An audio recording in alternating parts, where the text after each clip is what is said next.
Bonjour, je vous remercie de me retrouver pour ce tirage amoureux trimestriel qui va nous permettre de sonder l'été à venir, c'est-à-dire juin, juillet, août, et puis ça pourra même aller jusque septembre pour certains et certaines d'entre vous. Et pour ce faire, j'ai recours à 5 lames du tarot Ask the Witch, hein. Et puis on va avoir une sixième carte ici sur le côté qui est issue quant à elle de l'oracle de l'amour de la déesse et qui va nous permettre donc de sonder les énergies des mois à venir. Et je vous propose dès à présent de découvrir précisément les messages de ces cartes. Et la première énergie va nous permettre de déterminer, mes chers Gémeaux, vos besoins dans le domaine amoureux, en tout cas ce dont vous avez besoin pour le trimestre qui vient. Et la première carte que nous avons, donc, c'est cette carte du 10 d'épée. Alors, le 10 d'épée, c'est une énergie qui nous parle de la fin d'un cycle qui aura été particulièrement éprouvant. C'est effectivement, vous voyez, ce personnage, il a reçu plein d'épées dans le dos, et donc c'est des souffrances qui peuvent être psychologiques, mentales, un cycle qui a été un peu néfaste et qui s'interrompt ici enfin pour vous, parce que c'est l'idée d'une page qui se tourne.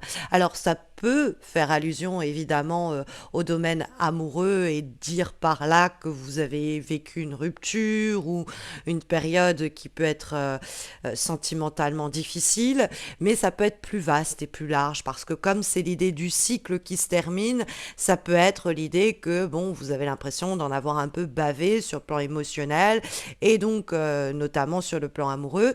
Et ce 10 d'épée, ce dont vous avez besoin, c'est de vous libérer de toutes les souffrances, de toutes les peurs, de tout le malaise que ça a pu engendrer. Hein, il ne faut pas oublier qu'on a quand même une mémoire émotionnelle, une mémoire physique, et que même si on a l'impression que ces événements sont produits, c'est bon, c'était il y a des mois, c'était l'année dernière, je suis passée à autre chose, il peut avoir quelque chose qui persiste malgré votre volonté de résilience. Il peut avoir quelque chose qu'il va falloir finir de nettoyer, dont il va falloir finir de se débarrasser au cours des mois qui viennent. Donc ça, c'est vos besoins, ce nettoyage, parce que la carte du 10 d'épée, c'est l'idée du crépuscule, de quelque chose, mais qui annonce simultanément pardon, un nouvel aurore. Donc il faut passer par cette phase qui est un peu sombre de la nuit noire avant que les premiers rayons du soleil ne se montrent. Et comme la carte est là pour désigner vos besoins dans les semaines et mois qui viennent, eh bien, on peut comprendre que il y a quelque chose comme ça qui s'éteint, mais qui permet de lancer un nouveau cycle. Hein. Ça peut être vraiment cette idée-là. Ensuite, on va essayer d'identifier les besoins de votre partenaire actuel ou de la personne que vous allez rencontrer, bref, ou de la personne que vous désirez. Et nous trouvons cette carte donc du chariot.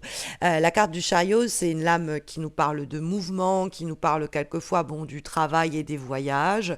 Ça pourrait être éventuellement une allusion au cadre de cette rencontre, si c'est une rencontre qui reste à se faire. Ça pourrait être donc dans le cadre d'un voyage, d'un déplacement ou du travail ou d'un déplacement professionnel, plus anecdotique, mais ça coûte rien de le dire parce que c'est possible.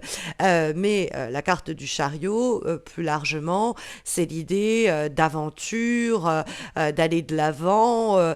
Il y a l'idée de mouvement. Donc, vous avez peut-être aussi besoin soit de remettre un peu de vitesse dans le cadre de votre couple par le biais d'un voyage, reprendre peut-être aussi en main des projets de la relation, parce que le chariot, ça peut être aussi la volonté de votre partenaire à ce que l'un et l'autre, vous fassiez avancer la relation vers de nouveaux projets.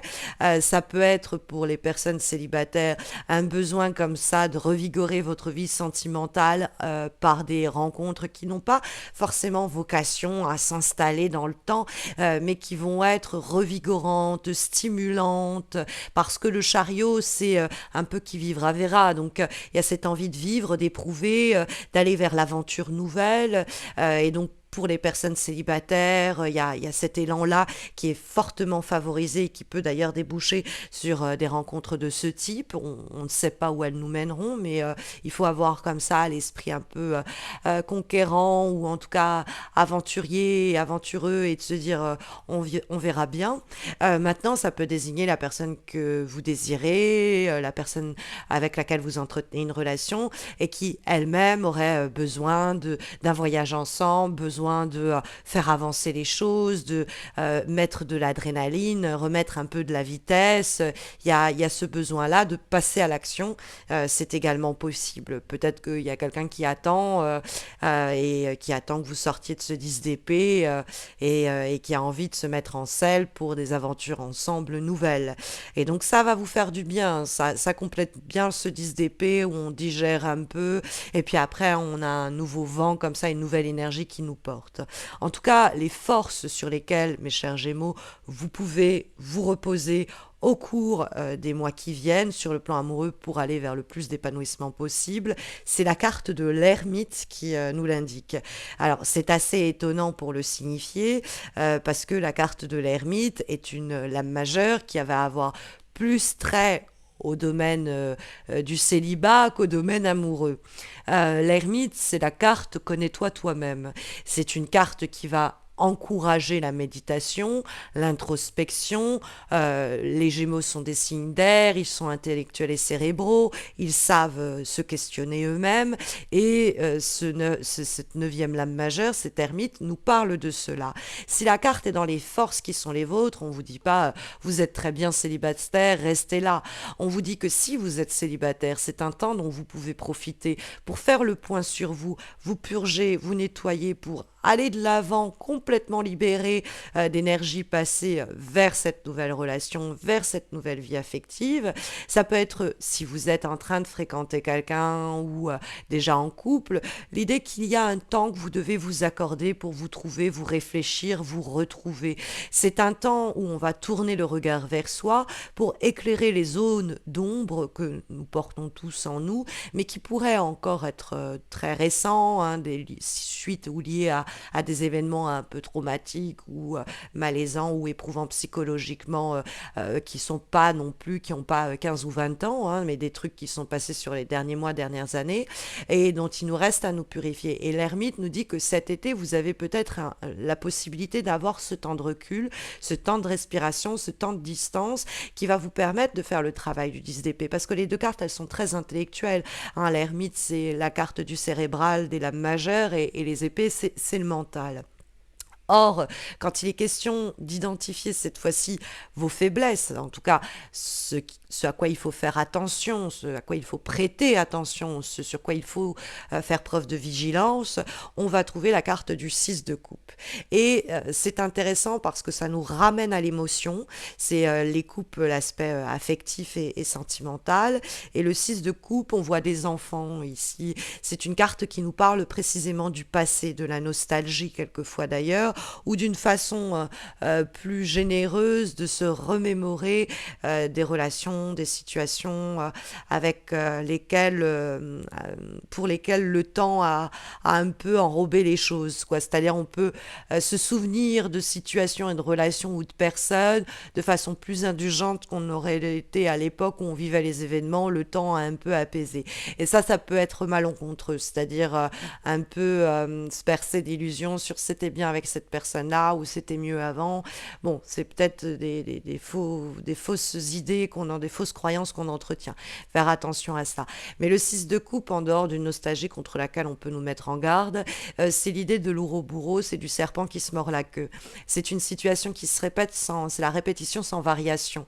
C'est-à-dire que c'est les mêmes schémas qui conduisent aux mêmes problématiques, qui conduisent aux mêmes questionnements, aux mêmes absences de réponse et on a cette idée-là de situation qui tourne en boucle comme ça et il faut arrêter cette boucle. Donc le 10 d'épée, il permet ça, de mettre à mort des comportements un peu ritournels, c'est-à-dire des rengaines comme ça qui reviennent, des situations, des refrains qui n'ont vraiment pas la vocation de nous épanouir, qui nous affaiblissent dans notre quête de bonheur amoureux et dont on va précisément, il semblerait, se débarrasser. Il y a presque quelque chose que l'on enterre dans ses propres attitudes, souvenirs, idées qui nous habitent ou peut-être aussi des mécanismes relationnels qui sont nuisibles pour le développement de notre vie sentimentale.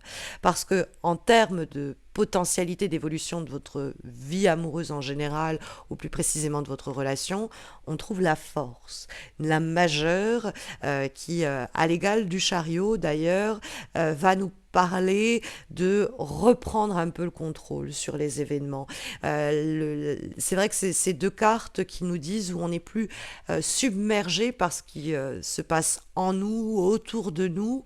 On est dans une sorte de lucidité et clarté d'esprit émotionnel qui fait qu'on n'est plus à la merci des événements, des relations, des émotions, mais qu'on est un peu en maîtrise de cela. La force, c'est l'idée d'arriver à affronter ses propres peurs, affronter des émotions paralysantes, limitantes, bloquantes, arriver aussi dans des rapports peut-être aussi de force sur en soi ou autour de soi, sorte de bras de fer comme ça, ne plus être dans ce rapport-là de force, être dans quelque chose de plus serein, de plus apaisé, de plus équilibré, dont la carte de la force va nous parler. C'est aussi l'idée d'une plus grande confiance dans le cadre d'une relation donnée, une plus grande confiance aussi en soi.